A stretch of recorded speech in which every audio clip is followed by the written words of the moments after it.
The views expressed on this program are those of the producers and individuals appearing on this program and do not necessarily reflect the views of the Sun Prairie Media Center staff, its video service providers, or the staff and elected officials of the City of Sun Prairie.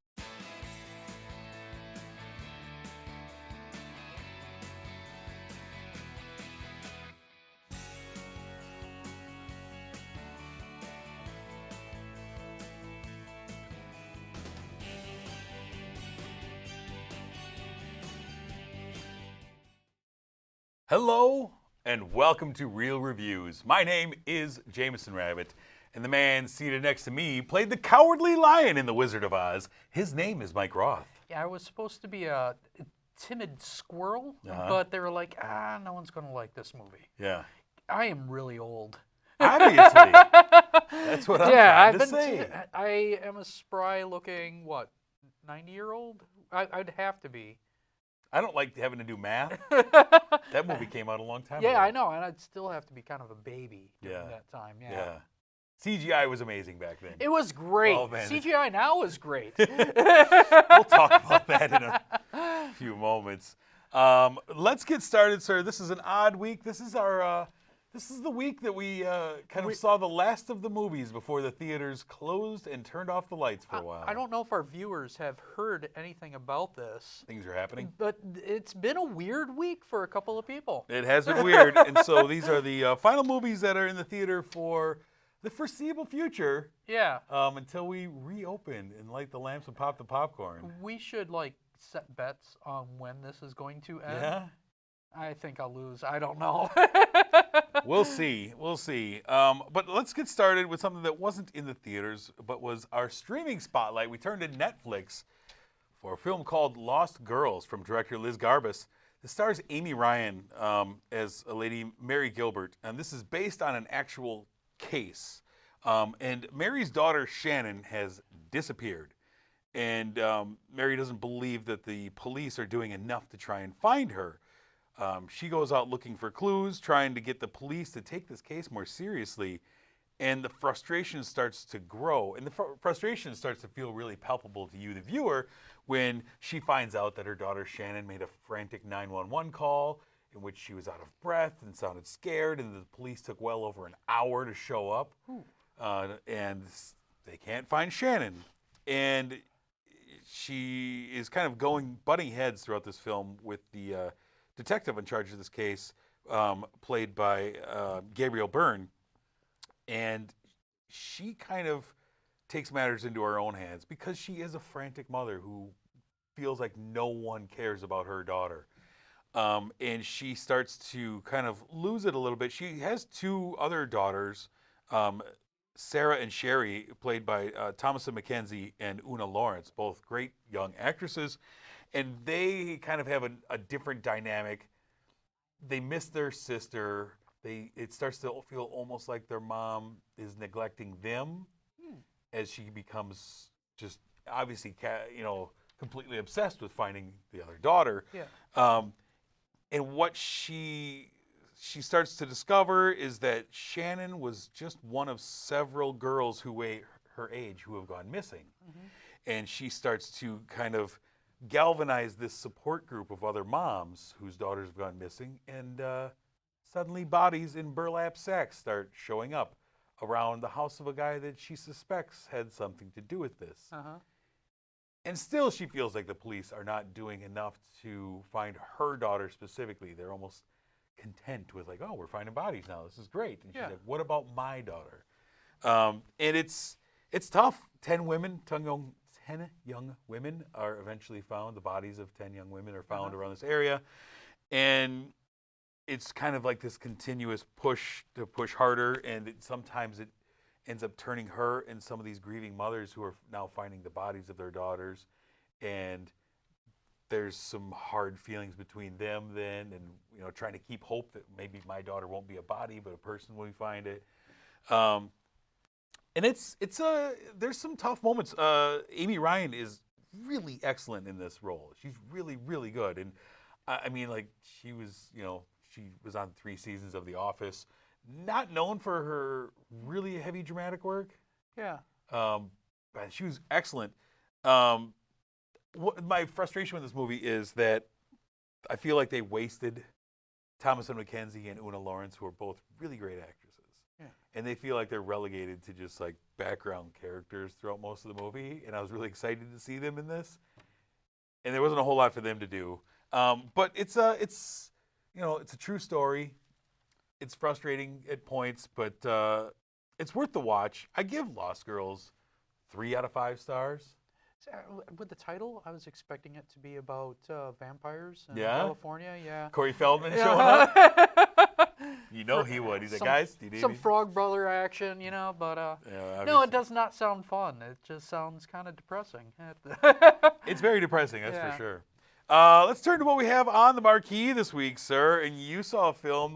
Look, this, before you get started, you know, a lot of, every film basically has been pushed aside now. Oh. Everything's being pushed back, everything's been canceled. Uh-huh.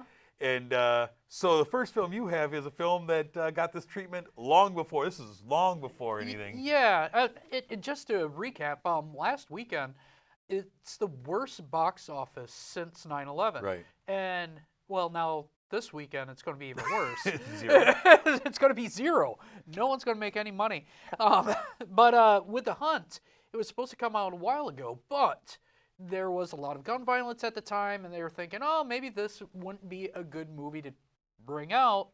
And then, boom, they bring it out the week before this, and it ends up getting canceled. But good news, if you really want to see this, it's streaming on Amazon, which a lot of the new movies will be streaming. A lot of movies we've talked about in the last 2 weeks, Yeah. they're just putting right out on the streaming services, which is cool. Well, anyhow, the trailer's going, so I'm going to talk about this right now. The Hunt, directed by Craig Zobel. It's about a bunch of liberal, elite, wealthy people who have this kind of resort where they will capture a bunch of Republicans. I'm assuming they are the people that they believe vote a certain way and stuff like that. People with red hats. In either case, if we're talking about the liberal elite or we're talking about the conservative groups, it's an extreme stereotype of both groups. Course.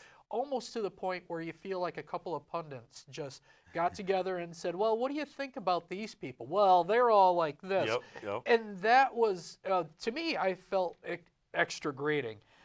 We have Betty Gilpin. She plays Crystal. She is one of the people in the conservative group that's being hunted. She might be a little bit autistic. She seems to lack any emotion, and she pretty much does everything the way it should be done without hesitation or feelings getting kind of mixed.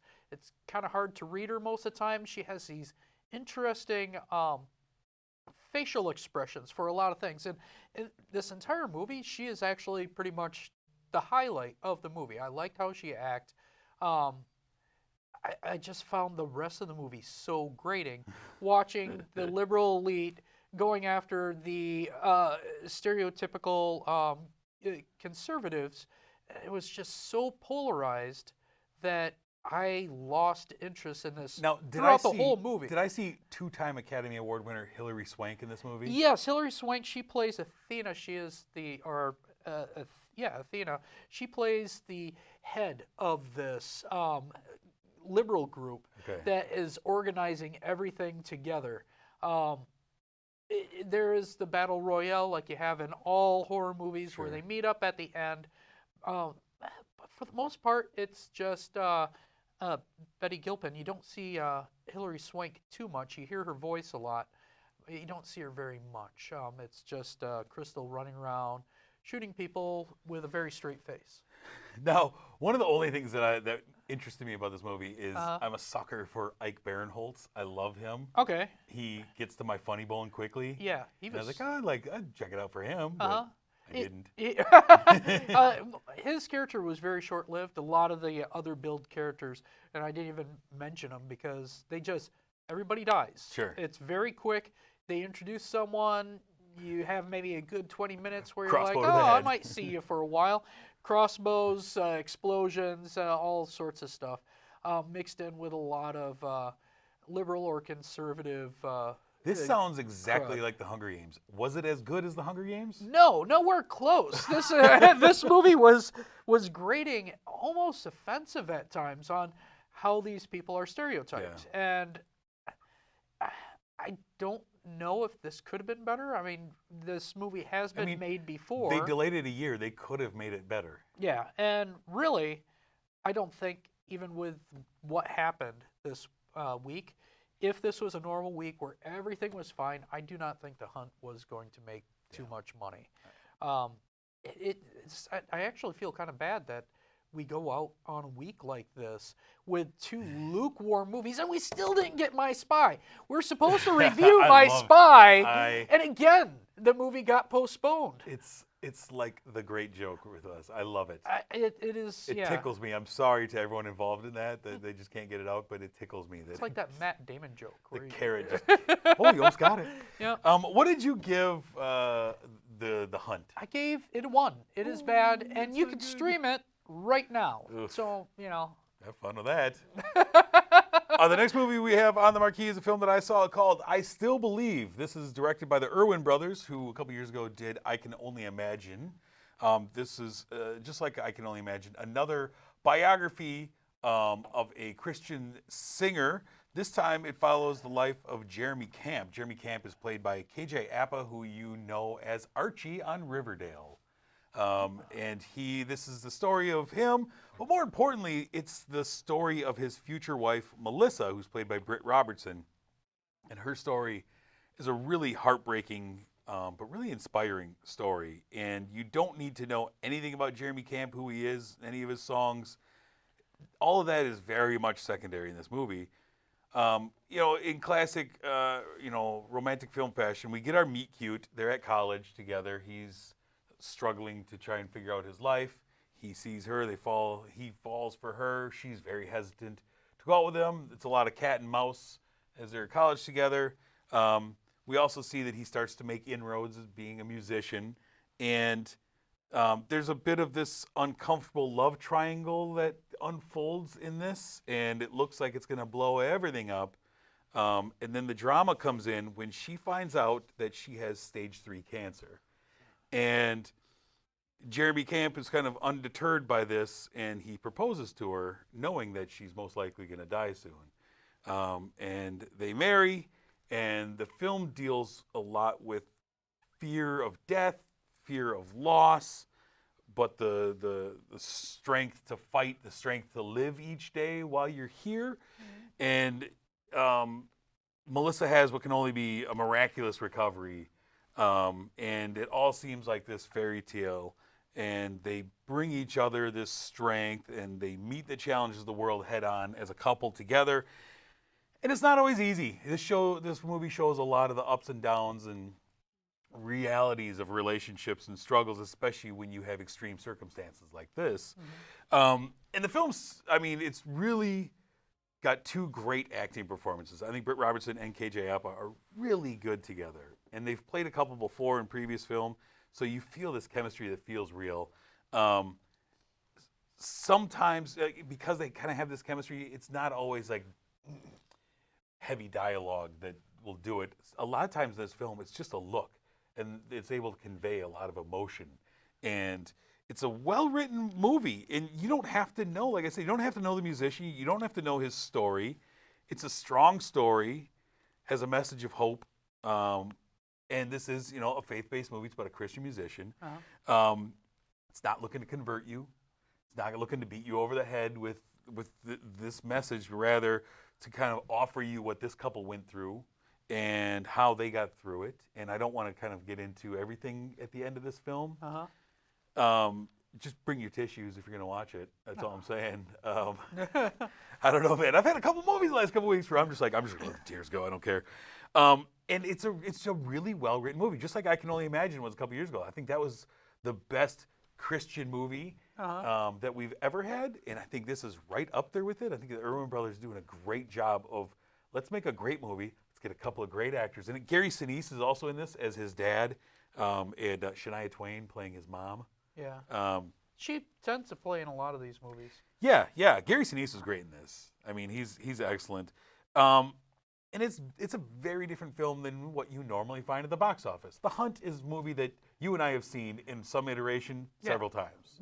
And way better. Right. And this is something that is different than what we normally get at the box office. And for a Christian movie that's normally kind of ham-fisted with a message and an us versus them mentality, I think they do a smart job of just, let's present the story and you can judge for yourself, but what happened to them was something incredible. I would like to. I think the last one I saw was of the Christian faith-based movies.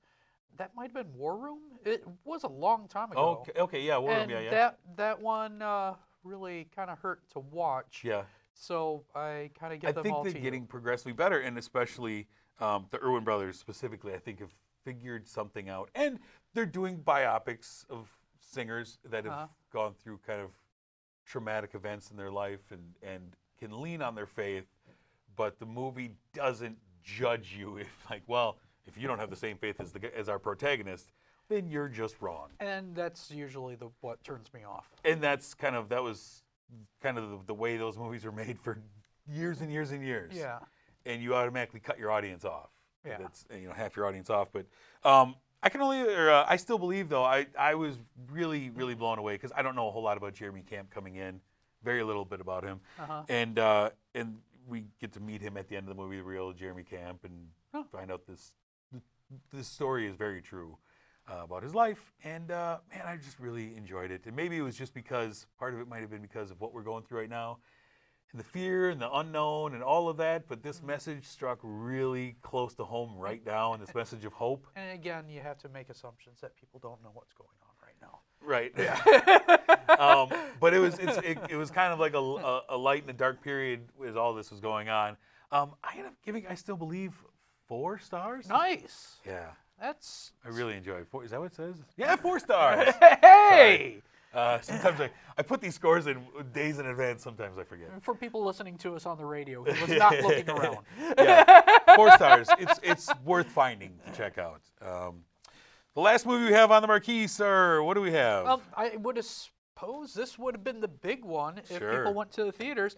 I'm talking about Bloodshot, the new try at superhero movie, rated R, directed by Dave Wilson. We have Vin Diesel. He plays Ray Garrison, a.k.a. Bloodshot. He is a soldier who he was elite. He was really good at his job.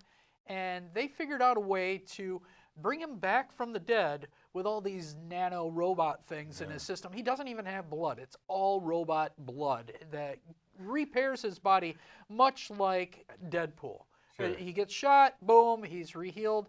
The trick in this one is you find out really rather early in the movie that not only can they bring you back to life and repair you, but they also could erase your memories and kind of put in whatever you want. And in this particular case, they kept on giving him a story where his partner was murdered by a really bad guy, and they would just remove that bad guy's face and put it with the next hit. And just lure a revenge story out of him. And just a revenge story after revenge story.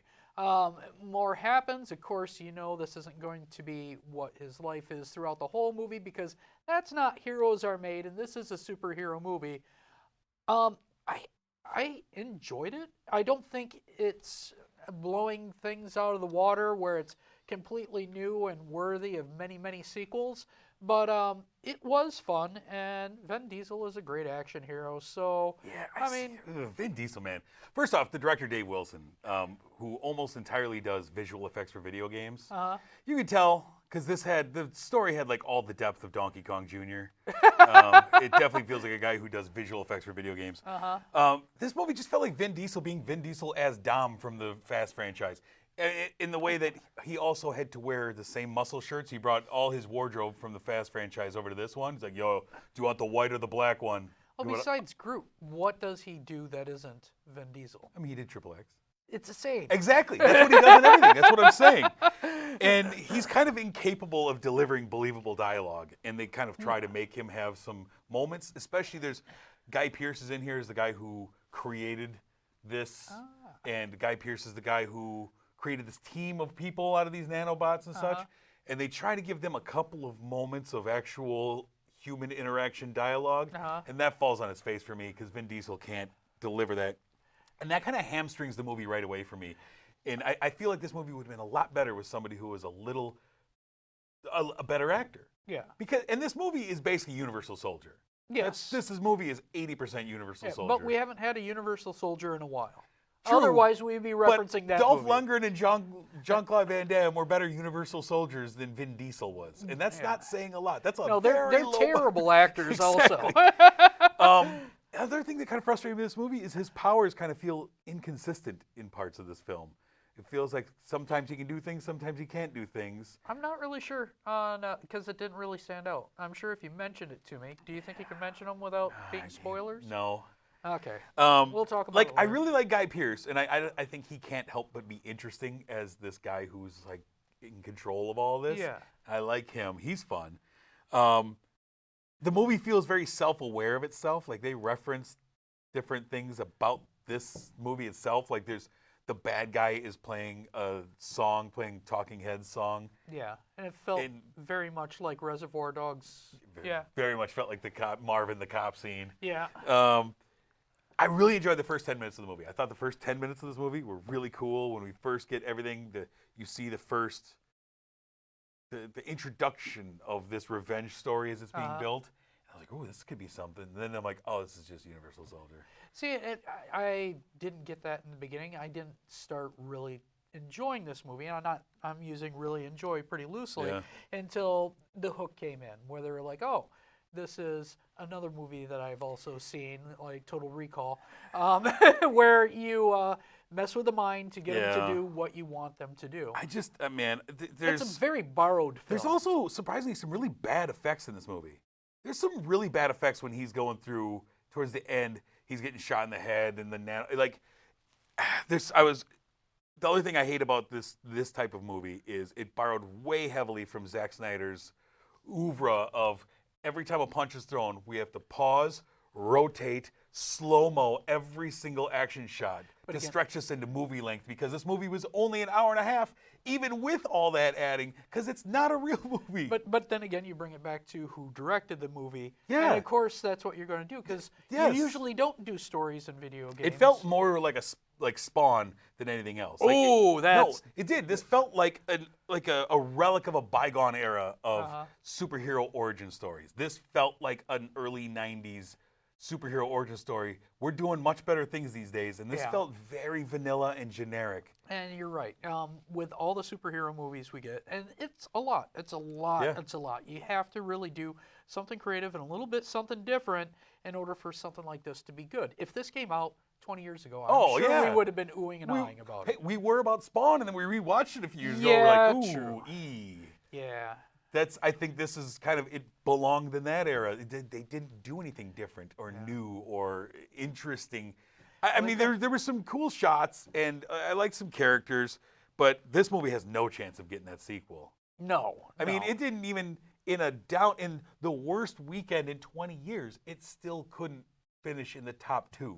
I'm guessing, because of all these movies that have to go streaming, a lot of people sitting at home will probably download. Oh, if you would have just put this on Netflix to begin with, and you wake up Friday morning and Bloodshot is sitting on Netflix for you, oh, this thing's doing gangbusters. Yeah. Like Spencer Confidential, we talked about last week, that movie's and that thing's doing gangbusters on Netflix because it's something like, hey, yeah, it's a great action movie on here. But if you put that movie on the big screen, you get a different expectation. I'm thinking this is going to get its pop because it's going to be streaming. It's going to go right where it was supposed to be, and then the producers are going to say, you know what, this would have really done well if it wasn't for the coronavirus. Let's greenlight the next one. Oh, boy. They should. I can't wait. But, I mean, it might happen. What did you give Bloodshot, by the way? I gave it a 3. I did enjoy this movie. It's not awesome. Yeah. I gave it a 2. Wow. It's not terrible. You did not like this movie. No, That's I didn't like a terrible it. scare. It's not terrible. Well, it's bad. It's below average, that's for sure. All right, let's move into what we have for our movie looking forward throwback to this. week. We continue our series of watching movies that one of us has not seen this week. Kind of on the heels of last week, I had you watch a Billy Wilder film from '61. Yep. You would turn it back an extra year, said watch a Billy Wilder film from 1960. It feels like two complete movies. It really does. Different movies. Yeah. And so I got to watch The Apartment. Like I said, directed by Billy Wilder. Stars Jack Lemmon, this guy named C.C. Baxter. He is a guy who's trying to move up in the company that he works at, and so his plan to do so is to ingratiate himself by allowing the executives in his company to use his apartment as the secret liaison spot for their romantic trysts. He spends most of his time kind of scheduling and balancing this schedule for all these different executives, for all these affairs to go on in his apartment. He also kind of falls for the young elevator operator, played by Shirley MacLaine, and what he doesn't know is that she has a romantic history with his boss, who's played by Fred McMurray, and that his boss wants to rekindle that romanticism. Most notably, he wants to rekindle it in Baxter's apartment. And there's a lot of gross cleaning up going on in this apartment. With this bunch of people are like passing each other in the doorway. But Jack Lemmon, he plays such the perfect sad sack where he's like, I'll just do anything because I'm a nice guy and I want to get promoted Amazing. eventually. This is Jack Lemmon at his nebbish best. Like, he always kind of plays this stuttering, stammering, everyman, common guy. And he's perfect in this one. You get a lot of wacky runaround as this love triangle starts to form. And, a lot of misunderstandings. Also, Fred McMurray this time, very much against type. Yeah. He was the face of Disney. He was the face of the wholesome dad on TV. Yeah. And here he's playing the dirtbag who's cheating on his wife and using his power over his underlings. It was hard to see him as My Three Dads. Yeah. Yeah. It was pretty wild, but this is a fun time. I really enjoyed this movie quite a bit. And this also won Best Director, Best Picture, and Best Screenplay. Something that we only have seen a few times. Only a few times. And yet this is a movie that a lot of people don't mention, ever. Yeah, I think this is an overlooked film. I mean, it's one that I obviously hadn't seen yet, and I'm really glad that I got a chance to. I love Jack Lemmon. Young Jack Lemmon, I think, is amazing. I love Shirley MacLaine. I think she's great. Fantastic. Yeah. She there was a huge tragedy in this, and it's hard to say, is this a drama about a tragedy or is this a comedy? And I loved how that blended together, and Shirley MacLaine, she brings out so much emotion, so you get that drama. Yeah. With the backdrop of Jack Lemmon being Jack Lemmon. Yeah. I thought it was a great combination. And some of these screenshots, like of that office, that just stretched to nowhere. How they did it, too. Yeah, you saw all those? They used smaller and smaller people and set it smaller and smaller desks to create depth rather than getting a big room. It's like, we'll just put kids in small desks and make them look like adults. Then they put a backdrop in the back, so it just never really ended. Beautiful. Beautiful. Nice choice, sir. Let's take a look ahead at what is coming soon. Nothing. There's nothing coming soon. But we're going to try. Theaters are closed, but we're going to continue to provide you with some entertainment. We're going to have to get a little creative in doing so, but we're going to continue bringing real reviews to you every week. I mean, we're cooped up. We need something to watch. Hopefully we can entertain you a little bit. Hollywood's shut down just like the rest of the world, and it's going to have some long-lasting impacts that are going to reverberate past just this year. Look, movies are being canceled. Yeah. Eventually, everything's going to come back. Yeah. And all these movies are going to be jammed in, and it's going to be like a smorgasbord of films at some point. Yeah. But all production of TV and movies has stopped. And so this time next year, there could be another drought as all the stuff that would be being made right now to come out next year isn't being made. I think there's going to be some creative solutions. There's a lot of movies that can be cranked out very quickly, and they've shown... Do you want to see movies that are cranked out very quickly? It depends on if they have a good story. Like Netflix has completely stopped production on everything. Yeah. They might not be able to do blockbusters because they won't have that time, but they can do smaller independent films.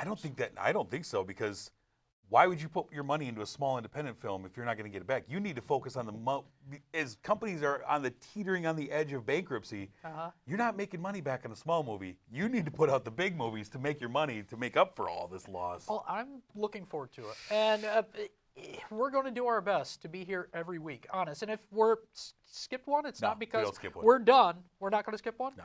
Even if we have to make our own electricity and send out this show, we will try and we'll tell you how to find us. Crank engine. Next week, though, sir, we're going to be talking about, we have a streaming spotlight, Big Time Adolescence. We'll have another movie throwback. This time a film that Mike hasn't seen. And we're going to have a few other films as well. It's going to be interesting. I'm not going to spoil it, but it should be fun. Yeah. But until we meet again next week, I'm Jamison. I'm Mike Roth. Stay safe. I know.